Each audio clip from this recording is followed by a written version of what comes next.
with ink, and behind his left ear a fountain pen dallied daringly. At the very first sound of the white linen nurse's step, the senior surgeon turned and faced her with a sheepish sort of defiance. "Well, now, I imagine," he said. "Well, now, I imagine I've really made you mad."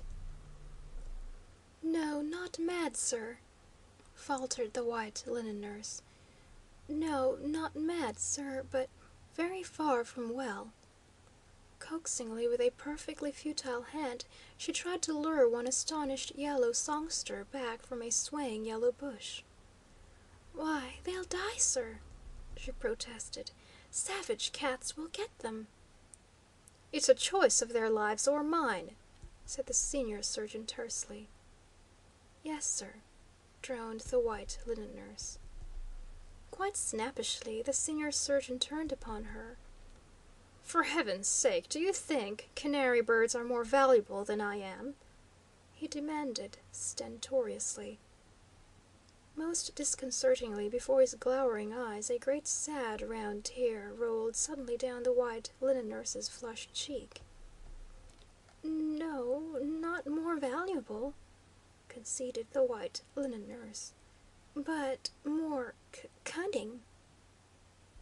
Up to the roots of the senior surgeon's hair a flush of real contrition spread hotly. "Why, Ray," he stammered. "Why, what a beast I am! Why?"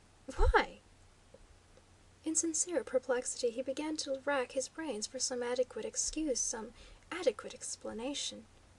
"Why, I'm sure I didn't mean to make you feel badly," he persisted. "Only I've lived alone so long that I suppose I've just naturally drifted into the way of having a thing if I wanted it and throwing it away if I didn't. And canary birds now, well, really—" He began to glower all over again. "Oh, thunder!" he finished abruptly. "I guess I'll go on down to the hospital where I belong." A little wistfully, the white linen nurse stepped forward. "The hospital?" she said. "Oh, the hospital? Do you think that perhaps you could come home a little bit earlier than usual tonight and help me catch just one of the canaries?" "What?"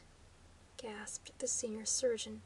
Incredulously, with a very inky finger, he pointed at his own breast. "What? I?" he demanded. "I come home early from the hospital to help you catch a canary?" Disgustedly, without further comment, he turned and stalked back again into the house. The disgust was still in his walk as he left the house an hour later. Watching his exit down the long gravel path, the little crippled girl commented audibly on the matter. "Peach! Peach!" called the little crippled girl.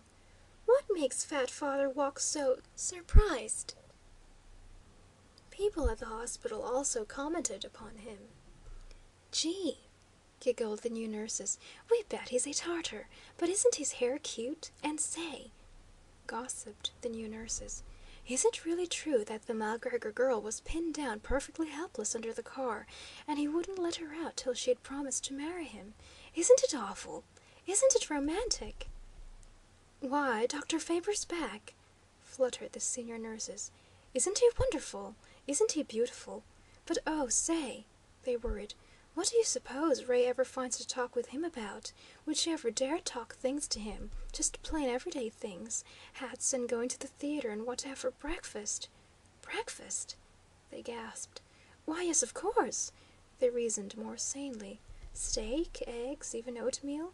Why, people had to eat, no matter how wonderful they were. But evenings," they speculated more darkly, "but evenings. In the whole range of human experience, was it even so much as remotely imaginable that evenings the senior surgeon and Ray Malgregor sat in the hammock and held hands? Oh, gee!" blanched the senior nurses. "Good morning, Dr. Faber," greeted the superintendent of nurses from behind her austere office desk. "Good morning, Miss Hartson," said the senior surgeon. "Have you had a pleasant trip?" quizzed the superintendent of nurses. "Exceptionally so, thank you," said the senior surgeon. Mrs. Faber, is she well?" persisted the superintendent of nurses conscientiously. "Mrs. Faber?" gasped the senior surgeon. "Mrs. Faber? Oh, yes, why, of course. Yes, indeed, she's extraordinary well. I never saw her better." "She must have been very lonely without you this past month?" rasped the superintendent of nurses perfectly politely. "Yes, she was," flushed the senior surgeon. She suffered keenly." "And you too?" drawled the superintendent of nurses. "It must have been very hard for you." "Yes, it was," sweated the senior surgeon. "I suffered keenly, too." Distractedly he glanced back at the open door. An extraordinarily large number of nurses, interns, orderlies seemed to be having errands up and down the corridor that allowed them a peculiarly generous length of neck to stretch into the superintendent's office. "Great heavens!" snapped the senior surgeon. "What's the matter with everybody this morning?" Tempestuously he started for the door. "Hurry up my cases, please, Miss Hartson," he ordered. "Send them to the operating room, and let me get to work." At 11 o'clock, absolutely calm, absolutely cool, pure as a girl in his fresh, white operating clothes, cleaner skin, hair, teeth, hands than any girl who ever walked the face of the earth, in a white tiled room as surgically clean as himself, with 3 or 4 small glistening instruments still boiling, steaming hot, and half a dozen breathless assistants almost as immaculate as himself, with his gown, cap, and mask adjusted, his gloves finally on, and the faintest possible little grin twitching oddly at the corner of his mouth, he went in, as they say, to a newborn baby's tortured twisted spine, and took out 50 years perhaps of hunched back pain and shame, and morbid passions flourishing banefully in the dark shades of a disordered life. At 12:30 he did an appendix operation on the only son of his best friend. At 1 o'clock he did another appendix operation.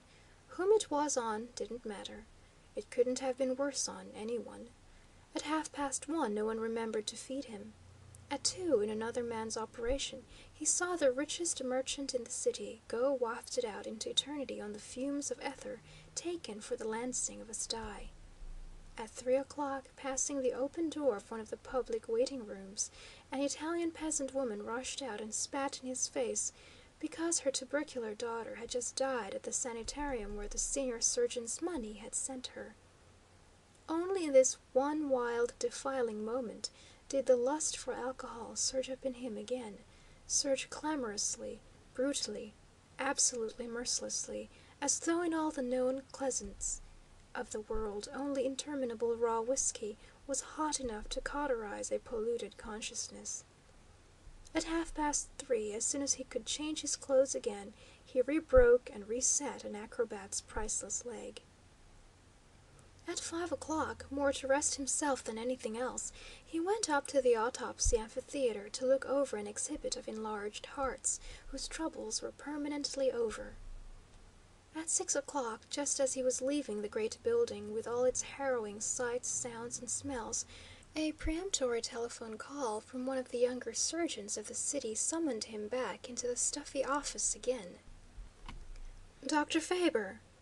"Yes." "This is Merkley." "Yes." "Can you come immediately and help me with that fractured skull case I was telling you about this morning? We'll have to trepan it right away." "Trepan nothing," grunted the senior surgeon. "I've got to go home early tonight and help catch a canary." "Catch a what?" gasped the younger surgeon. "A canary," grinned the senior surgeon mirthlessly. "A what?" roared the younger man. "Oh, shut up, you damned fool. Of course I'll come," said the senior surgeon. There was no boy left in the senior surgeon when he reached home that night. Gray with road travel, haggard with strain and fatigue, it was long, long after the rosy sunset time, long, long after the yellow supper light, that he came dragging up through the sweet-scented dusk of the garden, and threw himself down without greeting of any sort on the top step of the piazza,